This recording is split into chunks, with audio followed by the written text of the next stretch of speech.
हरे कृष्ण भक्त राधे राधे।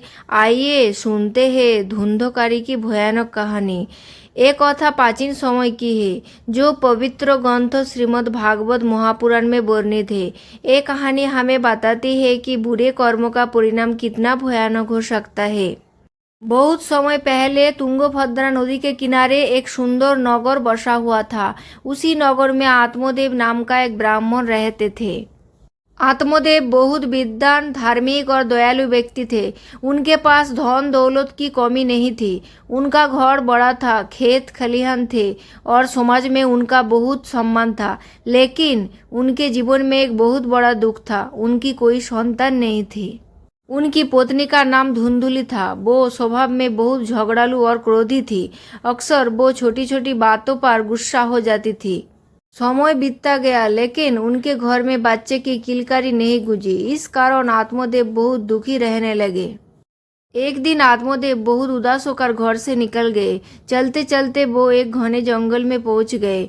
वहां बैठकर वो रोने लगे और सोचने लगे, मेरे जीवन का क्या लाभ जब मेरे बाद मेरा नाम लेने वाला कोई नहीं है। उसी समय वहां एक मोहन तेजस्वी साधु आ पहुंची। साधु के चेहरे पर तेज था, उनकी आंखों में करुणा दिखाई देती थी। साधु ने आत्मदेव को रोते हुए देखा और पूछा, हे ब्राह्मण, तुम इतने दुखी क्यों हो? आत्मदेव ने हाथ जोड़कर कहा, महाराज, मेरे पास सब कुछ है लेकिन संतान नहीं है। इसी दुख से मेरा जीवन खाली लगता है। साधु ने कुछ देर ध्यान लगाया, फिर उन्होंने अपनी झोली से एक चमत्कारी फल निकाला और आत्मदेव को देते हुए कहा, ये फल अपनी पत्नी को खिला देना, इससे तुम्हें एक पुत्र की प्राप्ति होगी। आत्मदेव बहुत खुश हो गया। उन्होंने साधु को प्रणाम किया और खुशी खुशी घर लौट आए। घर पहुंचकर आत्मदेव ने सारी बात अपनी पत्नी धुंधुली को बताया और वो फल उसे दे दिया। लेकिन धुंधली ये सुनकर खुश नहीं हुई। असल में उसे बच्चा पालन की जिम्मेदारी से डर लगता था। वो सोचने लगी, अगर मुझे बच्चा हुआ तो मुझे बहुत कष्ट सहना पड़ेगा। गर्भ, दर्द और पालन पोषण ये सब मैं नहीं करना चाहती। इसी बीच उसकी बहन उससे मिलने आई। उसकी बहन गर्भवती थी। धुंधली ने अपनी बहन को सारी बात बताई और एक चालाक योजना बनाई। उसने साधु का दिया हुआ फल चुपके से एक गाय को खिला दिया और अपनी बहन से कहा, जब तुम्हारा बच्चा होगा तो वो मुझे दे देना। मैं अपने पति से कह दूंगी कि ये ही मेरा बच्चा है। उसकी बहन भी इस योजना के लिए तैयार हो गई। कुछ महीनों बाद धुंधुली की बहन ने एक पुत्र को जन्म दिया। वही बच्चा चुपचाप धुंधुली को दे दिया गया। आत्मदेव बहुत खुश हुए और उन्होंने उसका नाम रखा धुंधकारी। लेकिन उसी समय एक और आश्चर्यजनक घटना हुई। जिस गाय ने साधु का दिया हुआ फल खाया था, उसने भी एक अद्भुत बच्चे का जन्म दिया। उस बच्चे का शरीर मनुष्य जैसा था लेकिन उसके कान गाय जैसे थे, इसलिए उसका नाम रखा गया गोकर्ण। लोग इस घटना को देखकर बहुत आश्चर्य में पड़ गए। किसी को नहीं पता था कि आगे चलकर यही दोनों भाई एक जैसी कहानी का हिस्सा बनने वाले हैं जो बहुत भयानक और चमत्कारी थी। धुंधकारी बहुत ही दुष्ट और पापी व्यक्ति बन गया था। वो चोरी, झूठ और बुरे काम करता था। उसने अपने माता पिता को भी बहुत दुख दिया। आखिरकार उसके बुरे कर्मों के कारण उसकी मृत्यु हो गई, लेकिन उसे शांति नहीं मिली और वो प्रेत बनकर भटकने लगा। धुंधकारी के मृत्यु के बाद उसका भाई गोकर्ण तीर्थ यात्रा से घर वापस आया। गांव के लोगों ने उसे बताया कि धुंधकारी की मौत बहुत ही भयानक तरीके से हुई और उसकी आत्मा अभी भी शांति नहीं पा रही है। उस रात गोकर्ण अपने घर में सो रहा था। अचानक आधी रात को तेज हवा चलने लगी। खिड़कियां अपने आप खुलने और बंद होने लगी। तभी एक डरावनी आवाज आई, भाई गोकर्ण, मुझे बचाओ। गोकर्ण उठकर बैठ गया। उसने इधर उधर देखा लेकिन कोई दिखाई नहीं दे रहा था।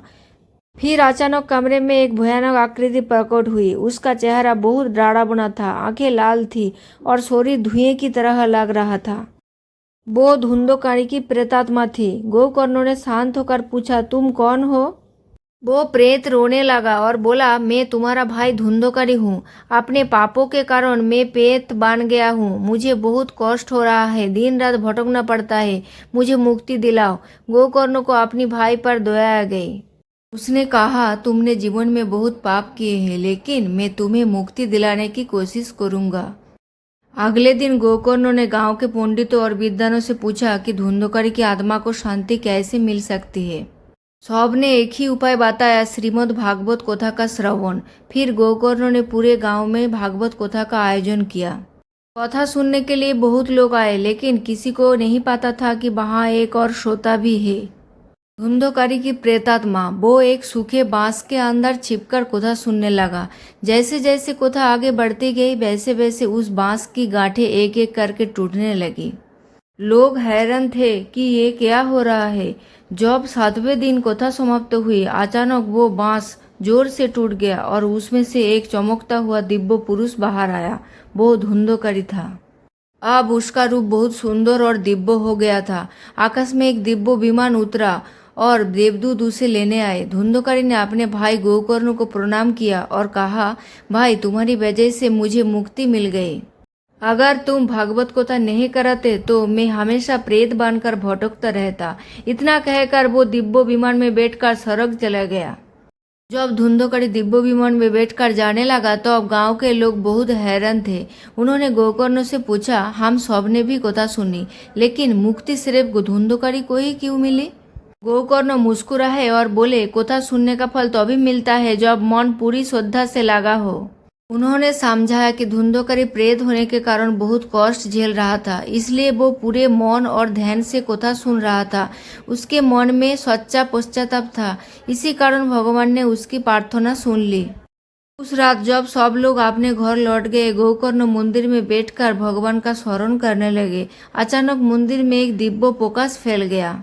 उस प्रकाश में विष्णु के दूत प्रकट हुए। उन्होंने गोकर्ण से कहा, हे गोकर्ण, तुम्हारे कारण एक पापी आत्मा को मुक्ति मिली। ये बहुत बड़ा पुण्य है। गोकर्ण ने विनय होकर कहा, मैंने तो सिर्फ भगवान की कथा सुनाई है। देवदूत बोले, यही सबसे बड़ा कार्य है।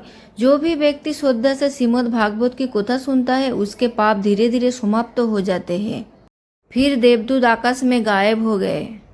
उस दिन के बाद गोकर्ण ने कई स्थानों पर भागवत कथा सुनाई और लोगों को अच्छे कर्म करने की शिक्षा दी। गांव के लोग भी धुंधकारी की कहानी से सीख गए कि बुरे कर्मों का परिणाम बहुत भयानक होता है। कहते हैं कि जिस स्थान पर गोकर्ण ने कथा करवाई थी, वहां आज भी लोग भगवान की कथा सुनने आते हैं और शांति महसूस करते हैं। इस कहानी से हमें ये सीख मिलती है, बुरे कर्मों करने से जीवन और मृत्यु दोनों में कष्ट मिलता है। सच्चा पश्चाताप और भगवान की भक्ति से मुक्ति मिल सकती है। भगवान की कथा सुनना और सुनाना बहुत बड़ा पुण्य माना जाता है। आज की इस कथा आप लोगों को कैसी लगी कमेंट में जरूर बताइए। अगर वीडियो अच्छी लगी तो एक लाइक करके चैनल को सब्सक्राइब कर लेना। फिर से मिलेंगे ऐसी एक भक्ति वीडियो के साथ।